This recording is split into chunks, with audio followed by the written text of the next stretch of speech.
All right, so maybe we'll be a little bit better in predicting some trends in the NBA postseason. All right, so let's start out west. We've got the Warriors and the Timberwolves. Timberwolves on the brink of clinching their ticket to the Western Conference Finals, and they're big favorites tonight against the Warriors without Steph Curry. So 11-point favorites at home in Minnesota, total of 202.5. So I think that we have decided that the Timberwolves are probably going to win this game, but 11.5, Kate, is this a number you're willing to lay?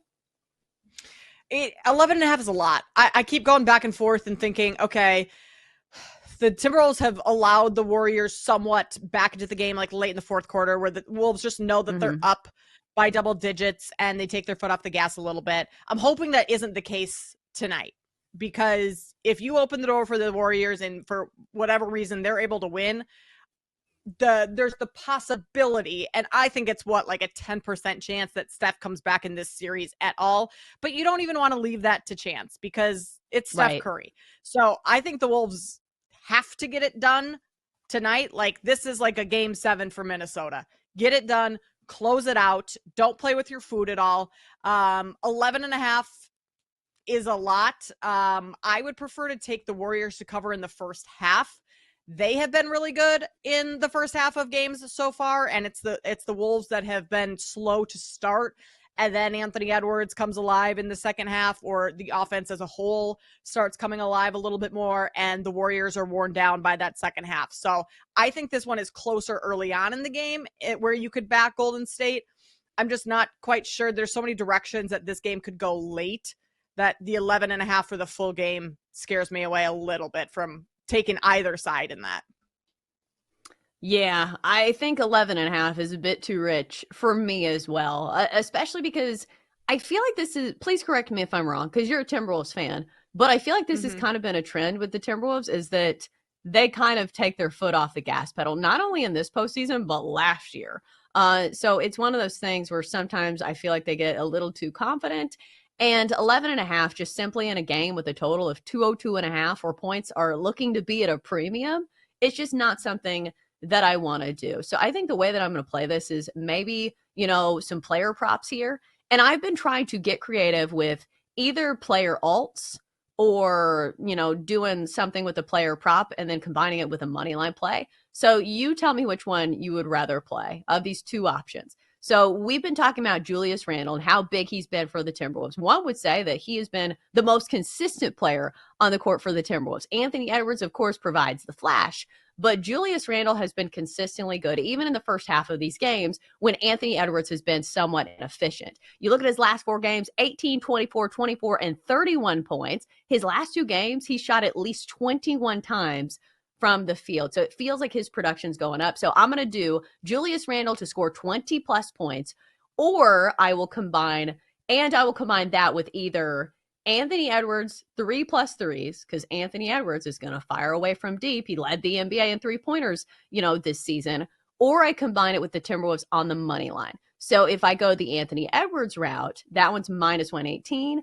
or if I do Julius Randle 20 plus points plus the Timberwolves on the money line, that one is -145. So Kate, which of these do you like better, or do you like neither or both? I like the price for the Anthony Edwards one. I think the safer, and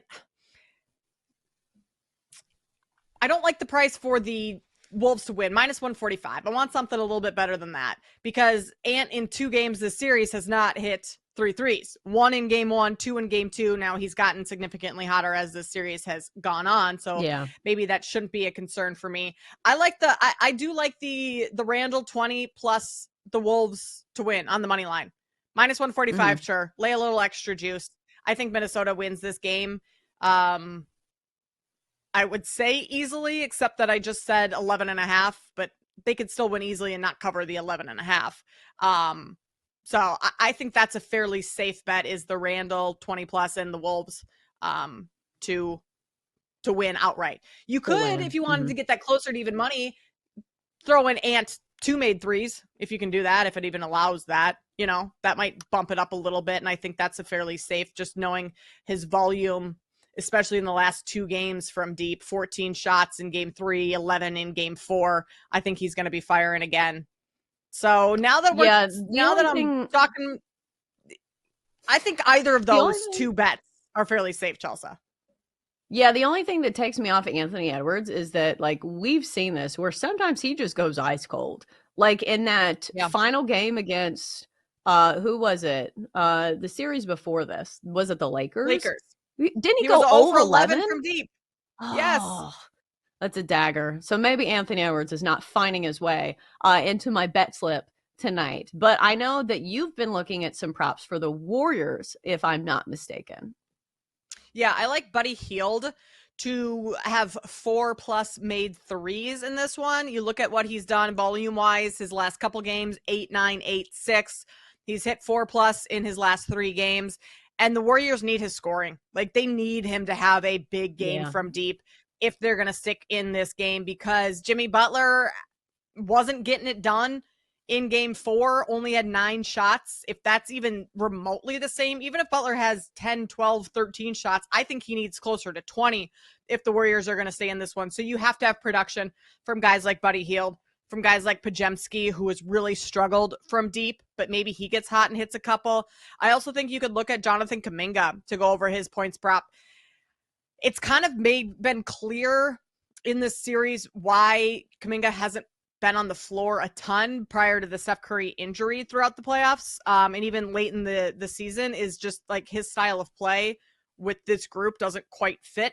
But when you take Steph Curry out, the offense completely changes, and all of a sudden you need those playmakers.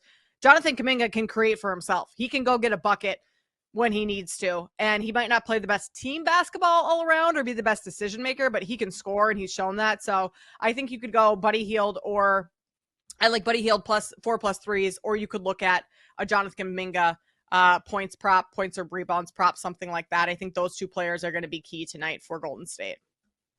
Yeah, I wonder if Jimmy Butler is going to be better in this game, because he got absolutely roasted after last game, and I feel like rightly so. If he is playoff Jimmy, which I know he himself does not like that moniker, but, you know, he was one of the key guys on the Warriors. He is one of the key guys on the Warriors, and he only shot the ball 9 times. So I'm wondering if, you know, he sees this and he shoots more, which I feel like he should.